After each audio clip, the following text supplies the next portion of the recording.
to give you some background information this morning. First of all, we're teachers just as you're teachers. So today, what we're sharing with you doesn't mean that we're experts or that we know more than you do. It's just that we've gone down this road and we've experienced it, the tears, the frustrations, sometimes throwing things at each other and stomping out at the end of the day. I'm never coming back again. I'm going home and getting my toys and I'm leaving. But it's just to let you know that we've done this and we want to share with you what we've done so that when and if you start STEM, you will have a wealth of information to take back with you over the summer to peruse through websites, EDP, engineering design process, information to take with you so that when you do get started, you won't have the tears and fears and heartaches that we had getting started. Because when we got started for STEM at Moore Magnet, which was about 5 years ago, this is what we were given to get started. Yeah. Blank piece of paper. We said, what do you want us to do? Well, we want you to integrate math and science, engineering, and technology into a STEM school, which is, by the way, a magnet school, which also has a special education population. Now, put that in a resume, and you can go anywhere you want to, right? So we had training at Austin P for 2 weeks in how to teach STEM and how to delve into it and design lesson plans and things like that. But this is literally what we started with. So what we're going to give you today is not this, it's lots of information that will help you out. So Moore Magnet STEM School is where I've taught for the last 21 years. It is a community magnet school where the students who are zoned for our school, the population, they're allowed to go there, but we also get about 150 students by application from in and around the district. So we have a housing project, low-income socioeconomic housing project behind our school, and then one street across from us, we have doctors and lawyers, that neighborhood. And then we have a mix in the middle. So we have quite a demographic at our school of all kinds of students. And that leads to New Providence, which is a really interesting demographic because of the military background. I'll let her tell you about that. Free and reduced lunch is about 64% at both of our schools. Yeah, New Providence is unique. In fact, we've often been told by our administration that when they go put the codes in to try to find a school similar to us, it comes up 0. We are 63%, 64% free and reduced lunch. We have rural kids from the Woodlawn area, which is West Montgomery County. We have urban kids from what we call the hood, and we say that with affection. We teach in the hood. We have kids that are military, about 30%. So it's a really odd mix of children. We're running 12% special ed, I think. It's high. I think it's going to go up more this year. It's high. We've got a lot of special ed coming in. So it's a very unique building, and it's got some unique challenges, especially, we've had kids, I've been there 11 years, this will be my 12th year. We've had kids with we've had deployments constantly with the 101st Airborne right down the road. So we have a very unique population. You have anything you want to add to that? Okay. Yeah. So that's kind of gives you an idea. But it's kind of interesting because you get these rural kids and these urban hip-hop kids, they still get along. It's kind of cool. It is kind of cool. Okay. Let's talk about STEM a little bit at New Providence. The way our district did it is they started like in 8th grade and worked down.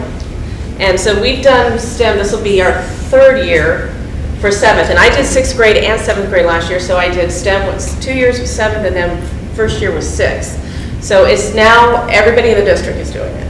I think this was the last year that we had, 6th grade was the last group to go. So it's been a strange implementation. Which is totally different from our school because we were fully STEM, K through 5 when we first started. Everyone did STEM. So that 5 years ago, at this point, our kindergartners will be 4th graders and 5th graders next year. So we're hoping to see awesome results. They've had this training since kindergarten. And we haven't seen that yet. We're already seeing it now. Yeah. For middle school and high school, when they started STEM, they started for us at the high school level, and then they brought it down. And we think they should have brought it up from the lower elementary, because then our students would have had it. Yeah, we didn't totally agree with that, but we don't make those decisions. All right, Cathy's going to talk about some of the vocabulary. That's pretty key. And just the fact of making changes, even as we speak, they're having staff development next week in our school system. STEM, the new way to teach it. So STEM is always evolving into different avenues and ways to instruct and ways to teach. And we're always after rigor and relevance. In other words, let's go deeper. Let's get these students to really think about what they're doing. So now, texting one of the 5th grade teachers last night about 10 o'clock, she tells me that not only will they be going to do a STEM challenge at the end of 9 weeks, but along with that, they're going to be doing research, a paper to go with that, and close reading embedded in that STEM challenge. How many of you are familiar with close reading? Okay. Good. So that's the new Bigger thing on the picture. horizon. So, and let me just promote someone today, Elaine Hawker and Jamie James. Anyone signed up for their staff development today? They're from our school district also. They are masters at close reading. So if you go to their session today, this will really piggyback onto what they're doing. And before Cathy gets started, every summer we have STEM training, and this year, both Karel and I missed it. I was taking a group up with another teacher, 36 students, to Washington, D.C. during the 2 STEM days that they had it. And I did similar summer camp. Yeah, at summer camp down at Fort Defiance. So we have, what we're going to be presenting is not the way we're doing it this year, because we haven't had that training yet, but it would still benefit you on what we have done in the past. So They're just tweaking it. Again, place to start. Okay. So, challenge. How many of you are familiar with the word challenge? STEM challenge. Okay. I still hear people in other districts or even teachers in our district say, well, what's the project? Or what's your activity? No. That's not what it's called. A challenge. In other words, it is something, essential question, you decide based on your standards, what is it you want your students to be able to do at the end of your instructional time of 9 weeks. So that's what we call the essential question. Just to give you an example, 5th graders, last year, teachers posed a question, given these materials, or if you're in a situation where you have different kinds of materials, can you construct an eco-friendly house? You made materials from the environment, but at the same time, those materials need to be able to save you money as far as electricity and water and things like that. So they had to do some research into that question. The students had to research. They had to be able to design their house. They had to be able to use materials that would save money. And in that research and challenge, at the end of the 9 weeks, they took a field experience, don't call them field trips anymore, a field experience to Spring Hill, Tennessee. I don't know if you're familiar with that. There's a house there that is totally eco-friendly. So they were talking about low flush toilets where you use less water, solar panels for electricity where the owner of that house, the electricity company actually has to pay him money because he saved so much electricity over the couple of years he's built the house. So the students, I'm kind of getting ahead of myself, but on that essential question, the students at Moore Magnet have their own laptops, their mini laptops that we have been given from the high schools, where they have to actually design and draw the floor plans for their eco-friendly house. Now, as I'm saying that, think about math that you could pull into that, because it's all about math and science. Don't they have to be able to know perimeter, an area for the size of their house, how much water you're going to use, volume, all of those math activities are going to be taught over those 9 weeks leading up to that final challenge of using all the information knowledge that they've gained to design that eco-friendly house. And also making a presentation when they're finished with that house. So as I'm talking, can you think about being a number 5 on a teacher evaluation? That would just really rock up there with number 5, wouldn't it? Because they're doing their own investigation. They also have to present that. So to get started, is anyone familiar with the EDP, engineering design process? Okay, so I'm seeing nods of heads. So that's in our vocabulary the entire time we're instructing and speaking in our math and science classes to our students. The engineering design process. We also bring that out into our ELA, our instruction time. Anytime we're reading stories, this year for special ed resource, I had pull out and I had the Rebuild program, the Rebuild program. It's another level of instruction that we use in resource students to try to increase their academic level and ability of reading. Anytime we had stories that dealt with nonfiction instances of building and constructing something, it would always lead back to, well, did they use the EDP? Did they use the engineering design process? And my students would get to the point where they would say, they need to go back to the EDP. They need to go back and revise what they did because what they built years ago did not work. So you want to get your students involved in that language and using that leads into accountable talk. Going into that accountable talk, And we also have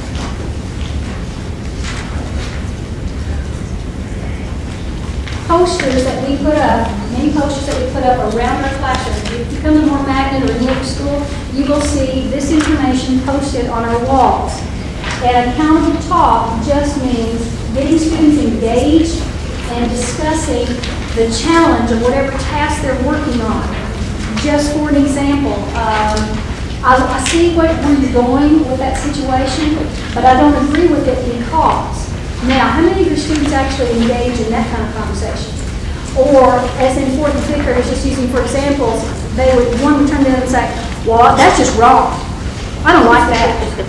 Well, you don't want them to use that kind of discussion. You want them to be able to engage in these kinds of stems, these kinds of leading questions, where they can actually debate with one another and actually have a really intelligent conversation about why your process didn't work. Now, that's not going to happen in the very first week of school. It's just not. We can tell you, after 5 years, you have to model that information. You have to model those questions yourself.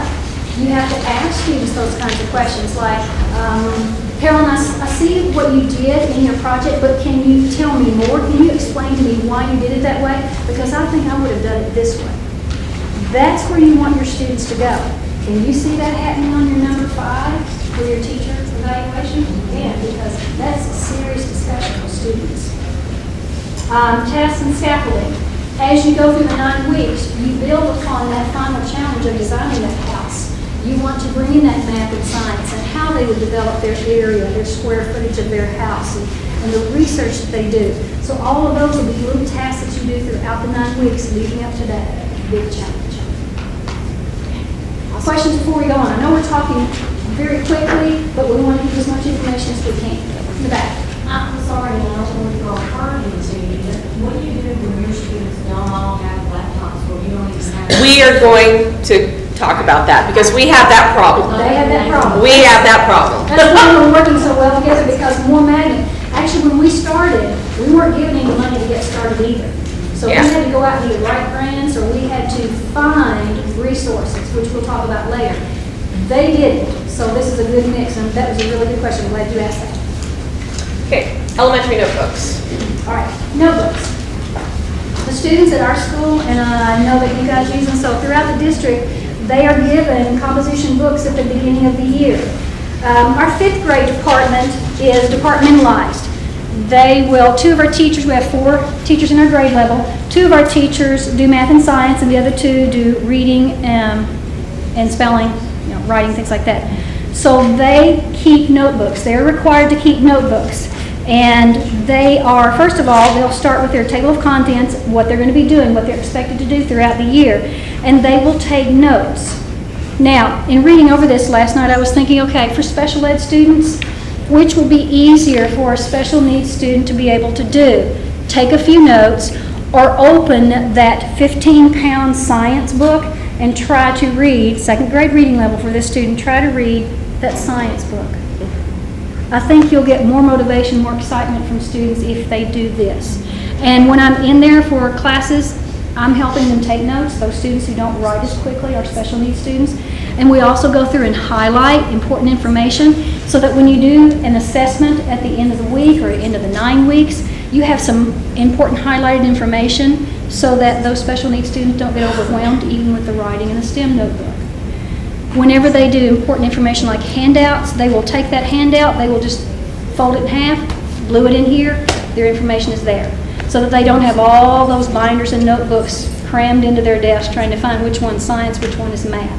So this is their math and science book. Not to say we don't use the math and science books, those are references, but this is the meat of the information and the instruction. So I brought 2 from this 5th grade teacher, and I'll pass it around on both sides and let you peruse through and look at it. Okay, middle school. First of all, how many of you are middle school? I'm curious. How many middle school teachers?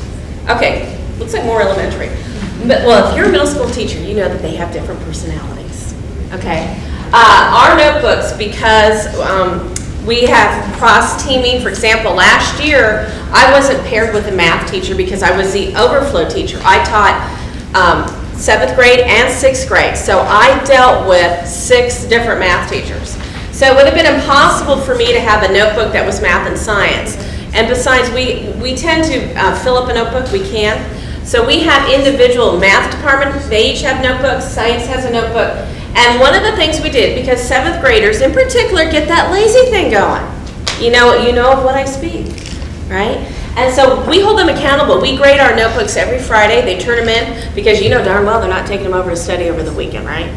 Okay, ain't gonna happen. So what we do is we pick them up on Fridays and we have a quick rubric. It's only like 10 points, but it holds them accountable. You're looking to make sure that they have the content in there that you covered that week. We do the same thing with handouts. Your best investment's bottles of glue. Because what we do is we glue everything in there. The science book, I used to be really big about, you have to have your science book every day. I'm not really big on that anymore. I use it kind of as a reference, like, wow, look at the picture, look at the chart.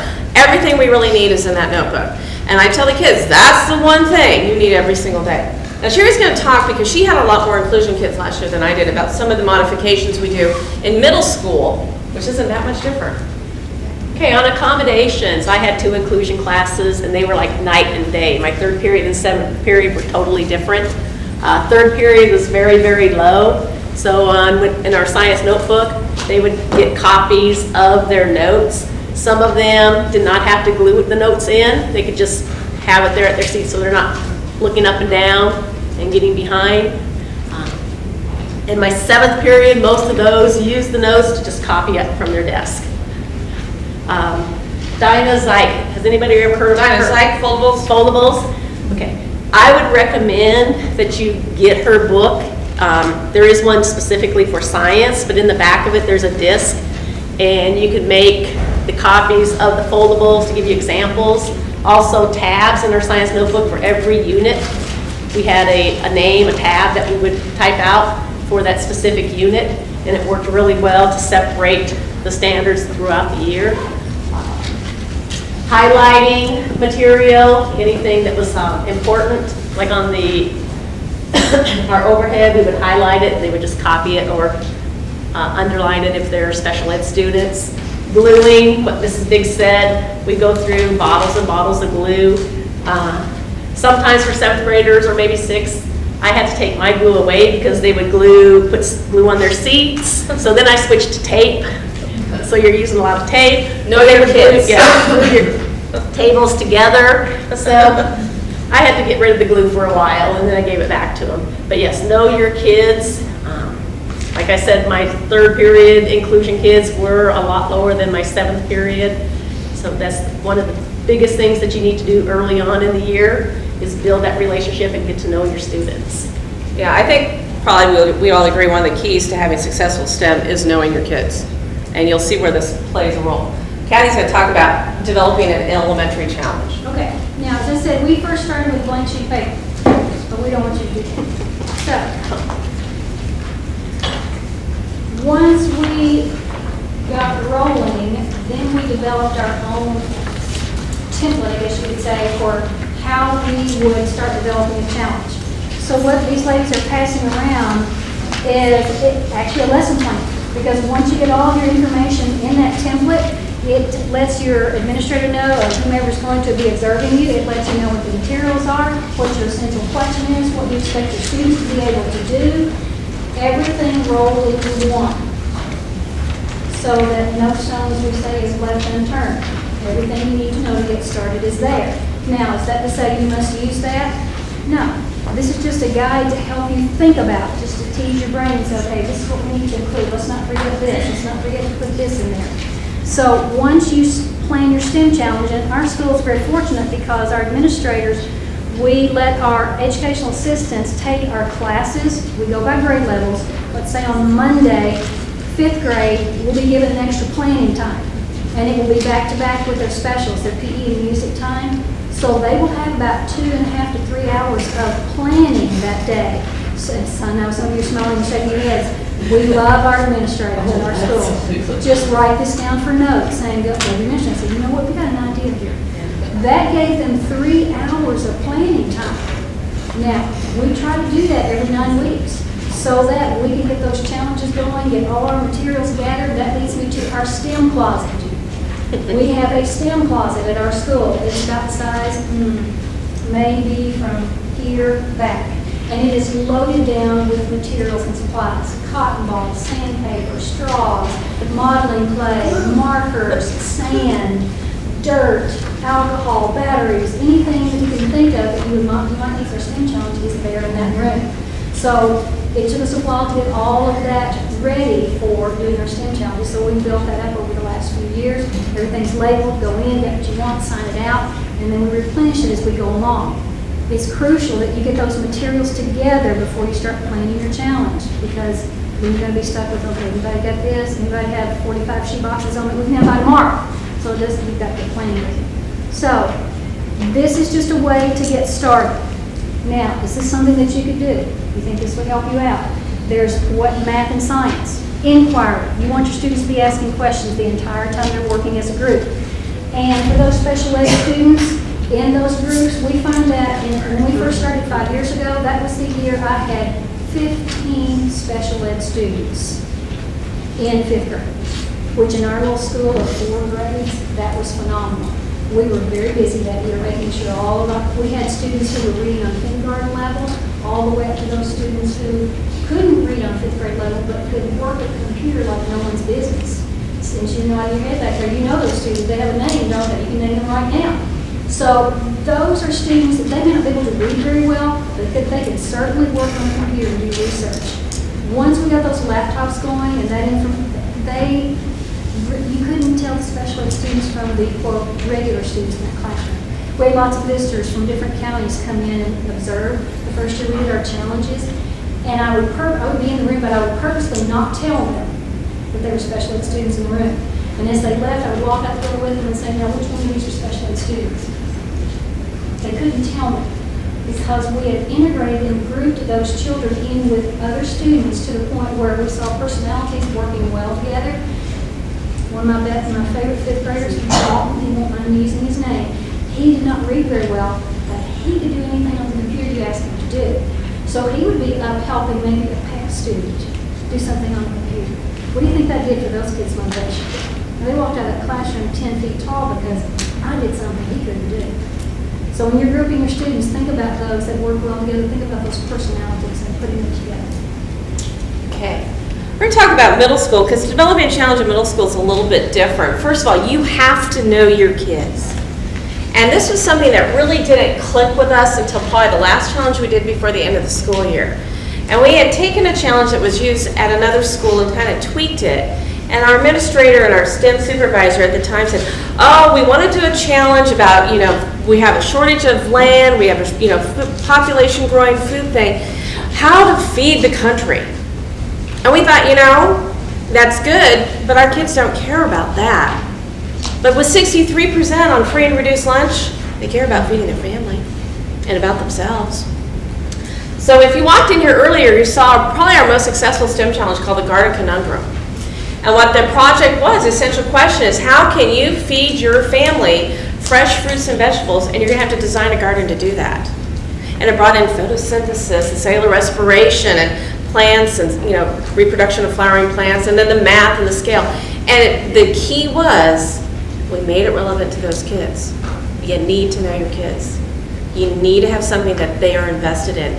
What works in one part of Clarksville will not work in another. And that might be the one key to having a really successful challenge. We've had some other challenges in the past that were a little bit more broad-based, and they just didn't fly.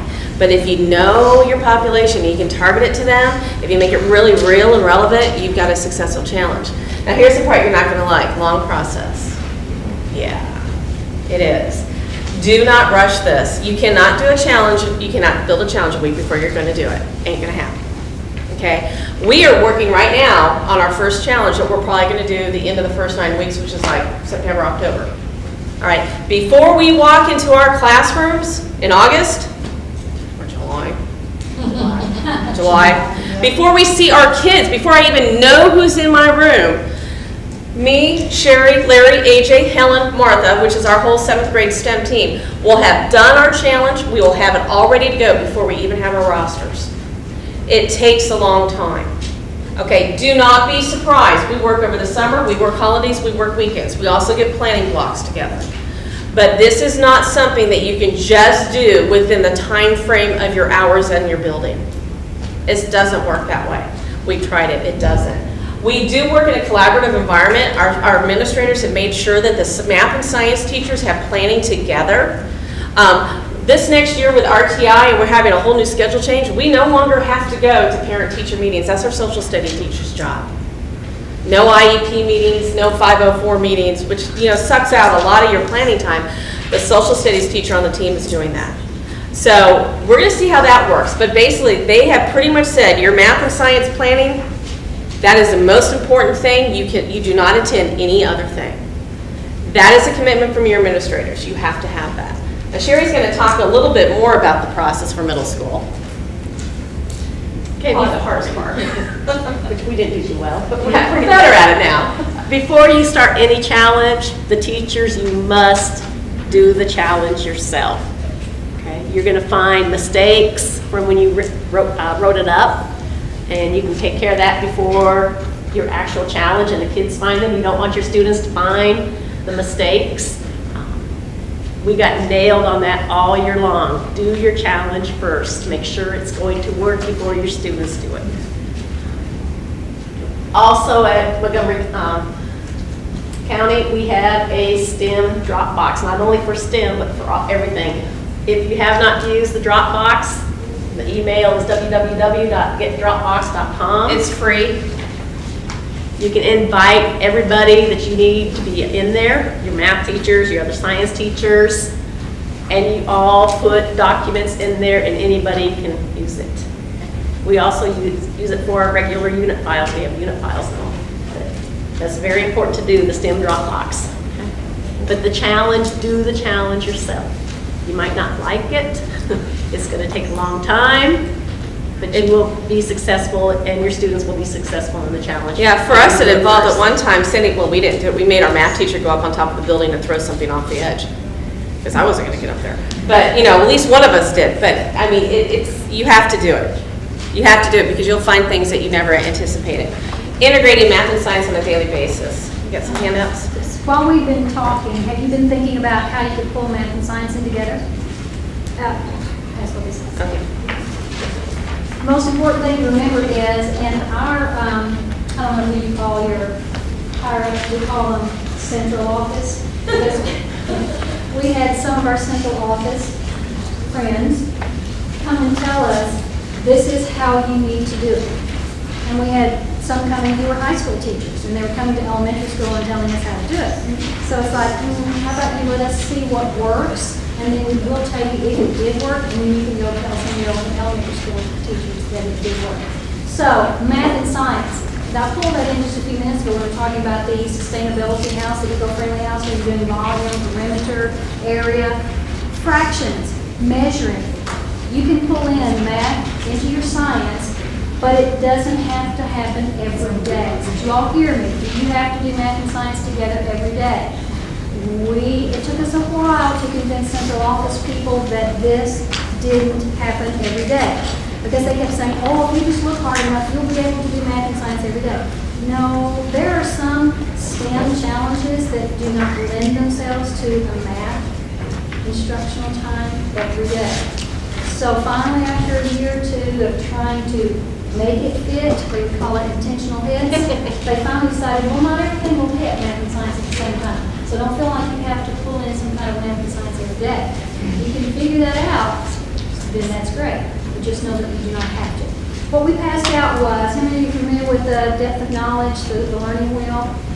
When you do STEM, there are so many instances of hitting that level 3 down there, the analysis, the design. Of course you need level 1, where they're just recalling information, but there's so much that you can hit that upper level when you're doing STEM. When they finally decide what their project is, their challenge, and how they can bring out interesting questions about use your knowledge with it. And I passed out that cone of learning because I am not an auditory learner. How many of you are visual learners? I am a total visual learner. So if you look at that cone, where does most of your students' learning and processing take place? Down there at the bottom, where they actually see it and do it. Because if I do something, I think there are times when I'm kind of like my husband, he'll go out and buy something, he won't read the directions and how to put it together. He just starts putting it together. I'm like that. But if you show me how to do it, I don't want to read the directions. I just want to be able to get my hands and put it together. So research has shown us that if we let children do it themselves, they actually work through it, the process themselves, then they're going to remember that information so much better than just having them open that science book, turn to page 10, and read the first 3 pages. They're just not going to process that information. They have to see it. They have to be able to feel it and do it. And that's where that learning is going to take place. Okay, in middle school, this past year, Mrs. Biggs, Mrs. Towery, and I, we started doing what's called daily science bell ringers. When the students first come in, you have questions on the board pertaining to science and math while you're taking roll and doing all the other little minor things you have to do before you actually start teaching. And so we started bell ringers, and they have helped our students to remember the whole year because we keep going back. In 7th grade science, we start off with earth science, then we get into physical and then life science. And you cannot relate them all the time, but we relate it through our bell ringers.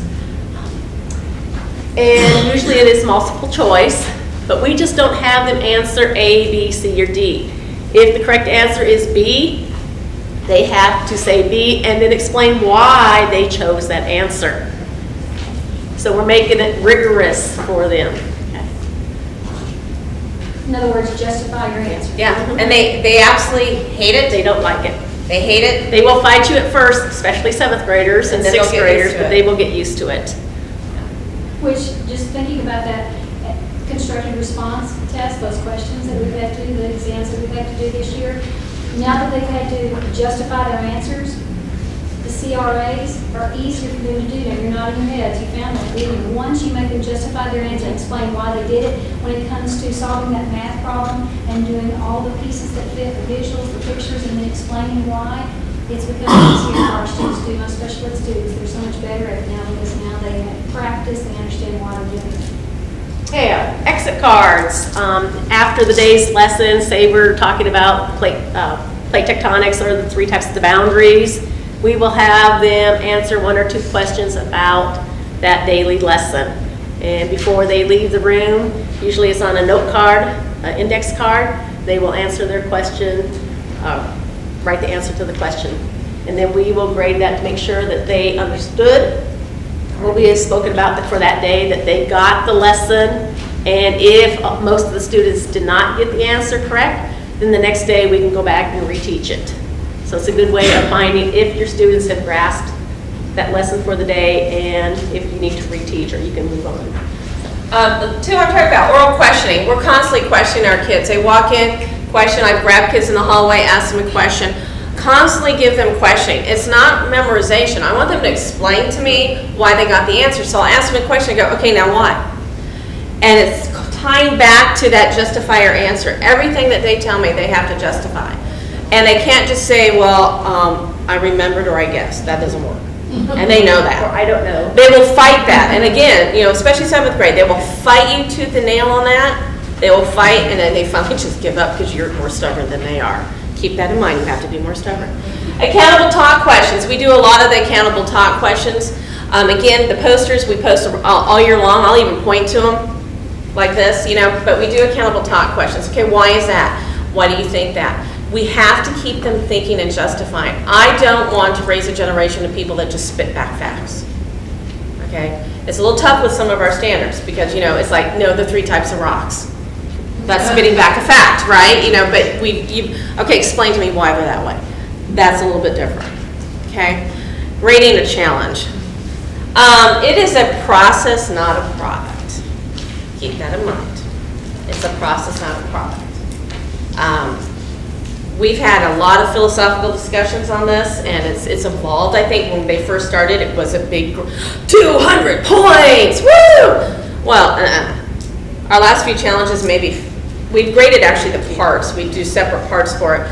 Maybe a total of 100, but you get 25 points for this part, you get 50 points for this part, you get 25 points for this part. You cannot make the challenge where so many points a kid's going to fail at 9 weeks.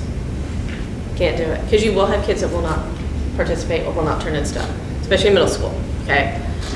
I got a kid that all he did all year, might have put his name on his paper, okay? Never did a single thing. But you can't fail them just because they didn't take a challenge. Okay. Kathy, you want to talk a little bit about rubrics? Yes. I have an example rubric from one of our fifth grade teachers, and it is how they would grade their students on designing and building that eco-friendly house. So as they're passing it out, I'll just give you a second to look over it.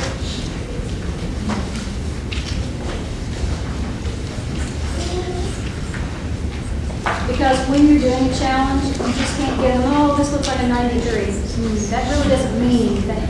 So this just gives you a good guideline as to what exactly, and the students, this will give them an idea, what exactly am I expected to do. If I want to get an A, or if I want to get the top score, then I need to look in this column and see, if I'm building my house and designing it, can I come up with 10 or more modifications? I get 20 points for that. Justification, I have to explain why I chose those materials to build that house. That's worth 40 points. In other words, going back and justifying your answer. Pictures, they use the internet to do research and showing what their house is going to look like. And they also had to design a presentation board at the end of that challenge and go through and explain why they did what they did. Graphs, using their graphs showing how much water they could save and using this system as opposed to this one, electricity graphs, and how much they could save there. And then neatness, how well it's put together, 10 points. So this is just a guide of how you can design a rubric to go with your challenge. And again, this is just a guide. You can come up with your own as far as how you do grade your students. Yeah, I'm just curious, did y'all give them like a budget, like a money? No, we've done challenges with budgets. Yeah. We Or did use not certain give them supplies. budgets. Yeah. Now, once they got started, of course, when you tell students they're going to design their own house, they come up with these 40-room mansions, and it's like, how about we get a little realistic? What kind of house do you think you could build and live in? So we just kind of sometimes narrow that down, and let's just be realistic on this, and we're not building a mansion. So, Okay, once again, you must build that relationship to get to know your students. Because how I grade my challenges on, like my past kids, is totally different how I would grade a challenge for my inclusion kids. Okay? So just keep that in mind. You gotta know what they're capable Know what they're capable. Like I had a regular ed class that was very low, so their challenges were graded a little bit easier than my other two classes that I had. all right, looking at this rubric, your special ed students, depending on their abilities, they may not get this column completed, but they may get 1 to 3 modifications. They could explain why they did those 3 modifications. To them, that's an A, in my opinion. If they could complete that category, and I knew they were doing the best that they could do, that is an A for those students. But again, special ed students, they decide, well, I'm just not doing this, or I'm just turning one picture, and no, you can grade it. But this just gives levels playing field. That's what I think. Okay, technology. Kathy mentioned that the 4th and 5th have laptops, and we're kind of rushing for time, so we'll kind of skip over that. Middle school, we have a shortage issue, especially because this year the ELA department pretty much monopolized because they were doing the online writing for the, so, I mean, we had, out of our 3 STEM challenges, we had a computer for 1, and then the government shut down, and all the websites we used were shut down. So we pretty much did not use computers at all for our STEM challenges. What we've done, and this is something you can do, and this also helps save you some time, is you pick the resources. For example, when in 6th grade we did a biome project, and we got 2 or 3 articles in each biome. We printed out a class set. You're going to want to get a big copy budget, okay? Printed out a class set that they could use. We did that with our photosynthesis articles. So we gave them websites and articles that they had. It solves one problem. I didn't have a computer for my kids. And the other problem is 7th graders in particular will spend days clicking on websites and accomplish nothing. Okay? That solves that problem. We use wikis, we use Dropbox, we mentioned before. Kidblog, anyone of you familiar with Kidblog? If you're an ELA person, oh my God. Kidblog is like the most awesome thing because our kids like to write things in Word and then forget where they saved it and can never find their project. You know what I'm talking about? Kidblog, it saves right there, and you can set up a Kidblog for every one of your classes. is geared for even younger age than middle school, but they love it. Our ELA department has all our kids do our writing on there, and we are starting to do all our science writing on Kidblog. The other thing is Remind 101. Anyone familiar with this? Awesome. Is it like the best tool for teachers? Remind 101 is a website. Write that down. You want to use it. And what it is and this is my favorite thing to do every year, I have my kids get out their cell phones, which right there, their heads explode because they think they're going to all get arrested and sent to alternative school. When I tell them, get out your cell phone, oh my God, no! And I make them sign up. And then I make their parents sign up. And what it is a private, they don't see your number, you don't see theirs, text messaging service. And so every day, I'm like, at the end of the day, because I used to do emails, but they get dated after a week. And at the end of the day, okay, we're gonna do homework, it's page 152, blah, blah, blah, blah, send it out. My kids go, oh, yeah, Mrs. Biggs, I forgot until I got your text message. And then the parents are like, dude, you got this thing, and it's great. It is the best thing you can do. Websites for STEM information, there's a bazillion of them out there. Okay, so that's a little bit on technology. Did that answer your question on it? You're just gonna have to copy. I hate to say it, and that's been an issue at our building because ELA hogged everything. Can you think of anything I missed? I love them to death, but they did hog everything. Grouping. I think it's easier to group students in elementary school because they haven't got to that point where, got a rep to protect. Who was it that said that years ago? But we find some of my special ed students, they are very knowledgeable. They just can't put it down on paper. But you tell them what they need to build or the materials that they can get. You go put this together while I do this, while I type it up. They work well together. And you will also find our first year, it was quite a nightmare our first year because we didn't know how to group our students. And we had to do some trial and error. But once we did, that first year we had one of the most disruptive students that I think I've ever had in my 33 years of teaching.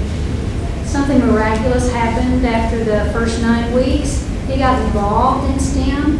He was manageable. He was participating. And some of the students actually liked him, whereas before the new year, they didn't like him at all. Yeah. If you told them you're going to be in the group with someone, I'll do anything, just don't put me in the group with him. It lessens behavior problems. It manages behavior because now they're engaged in it. They're not opening a book, they are getting down on the floor and they're rolling around in the materials and they're building things, they're going outside, they're testing it. 5th grade does parachute drops where they have to design their own parachute made out of different kinds of sizes of coffee filters. And then they have to get up on a ledge. All 5th grade boys like to do that, the higher the better, and drop their parachutes. They have to time them when you give those jobs to those special ed kids, and they'll fight to get into that group and do that particular activity. Okay, middle school is a little bit different.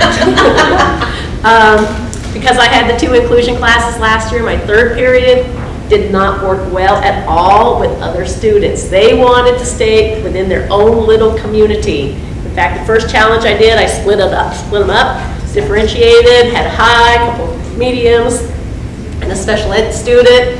Special ed student hid behind the mobile lab cart, would not work with them at all. But now my 7th period class, totally different.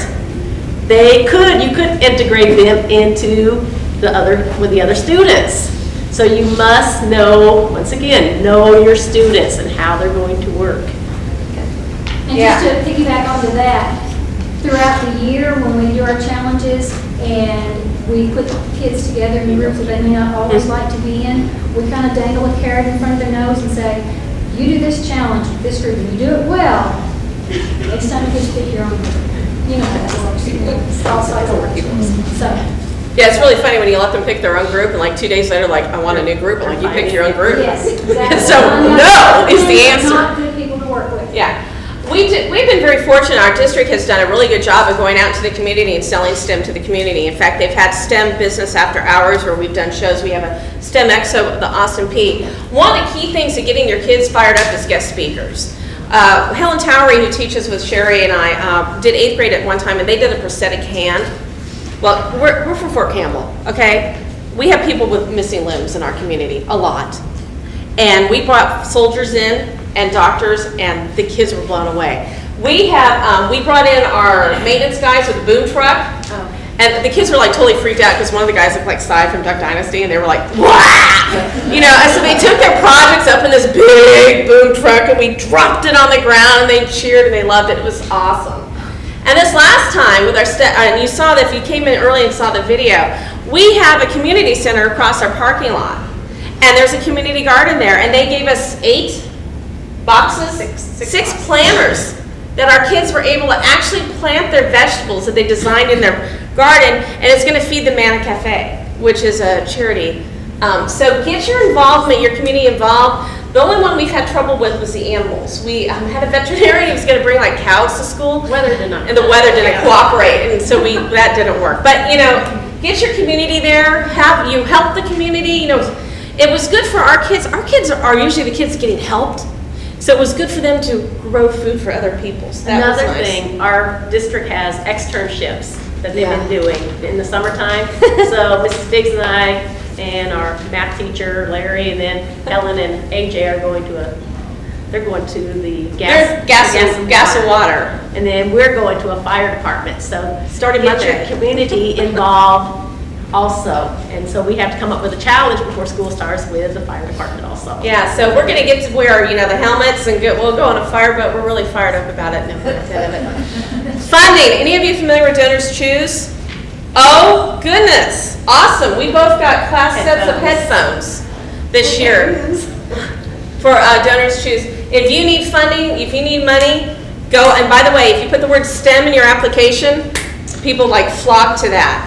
I see a lot of people looking for iPads for, on their Donors Choose site.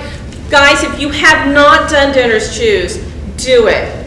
It's free. People, I had someone donate, I don't even remember, they don't say exactly, I think it was $50 to my project, and it's just a guy from Brooklyn, New York. That was what he went by. He was an anonymous donor from Brooklyn, New York. You have companies that do matching grants. This is the best thing ever, and it's awesome. Please check it out. It's donorschoose.org. You know a little bit about grants, because you guys have done a lot more grants than we have. If you have someone at your school who is knowledgeable and can write grants, I suggest that you do that. There are millions of dollars worth of grants out there. Yeah. You just have to go looking for them. And so our school, we had 2 years ago a $250,000 grant. And in that, we hired a school liaison worker. She's a social worker in-house. She was there for 2 years. She would go out and make home visits. One lady she had 8 children, and her house was falling apart. She went out and had some contractors come in to help this lady fix her house. There's just things like that you can use those grants for that makes your school unique that no one else has. So if anyone is adept at writing grants, I encourage you to do that. There's thousands and millions of dollars out there for grants. And that helps you get those laptops that your school doesn't have. And materials that you need. It's hard work. I'm not going to say it isn't easy work, but it's something that you can do for your school that's so unique that you're not ever going to get from the district, because they're going to tell you don't have the funding. Mm-hmm. So you just have to go out and find it yourself. Yeah, like Sherry will say, last one. Ask. Just ask. What are you going to say? Use your Facebook your friends. They will let people know that they know. Just keep asking people. Walmart, you can go, Yeah. they have the Yes. applications ready at Walmart. They'll just- Home Depot and Lowe's do Target. community-based. Target. Speaking about Facebook, Donors Choose has a link to Facebook. Half of my money for my project were sorority sisters from California I haven't seen in 30 years that are Facebook friends. So that's it. So, and that's, I think, the end of our show. Questions, comments? She's got A stuff. couple things. We want to leave you with lots of websites and resources to help you get started on that, so test that out. And also, these are questions that you can ask on those STEM challenges for when you start them. And also, I'm going to pass out the graded team rubric, because if you look through there, think about what we've discussed today. Just stay in the 5 column, and you can just check off almost everything in there. Oh, if I do a STEM challenge, that's going to hit that number 5. That's going to hit number 5. Getting students engaged, getting students to discuss, accountable talk. And those accountable talk posters and handouts we gave you, I have them on my computer, so if you want me to email that to you so you can actually print large sizes, please leave me your email address. I'll be glad to do that. Questions? I know we're probably running a little bit over time. I told you we were going to give as much as we could before you left today. Questions? Hey, Cathy, let me add one more thing. I teach with Karel and Sherry at New College, but I teach the self-contained special ed class, moderate to severe disabilities. My students don't get that opportunity to do STEM. I've never had STEM training or never told, hey, Rebecca, you would be doing STEM challenges with your kids, but I wanted to have the opportunity. Lakeshore Company, whoever ordered things from them, they have some ready-made STEM challenge kits that I was comfortable trying with my kids. It was a huge success. They absolutely loved it. So Lakeshore's got kits available if you're in my position. It wouldn't work with a big class, I don't think. Yeah, but I mean, that just goes to show that kids, even with the disabilities that Rebecca's talking about, can still do STEM. Now, we do have a bit of a challenge with our kids that are in the, what do they call that math? Mod math, because they get a totally different curriculum than our other kids, but we work around it. Any questions or anything? Just email Cathy if you want.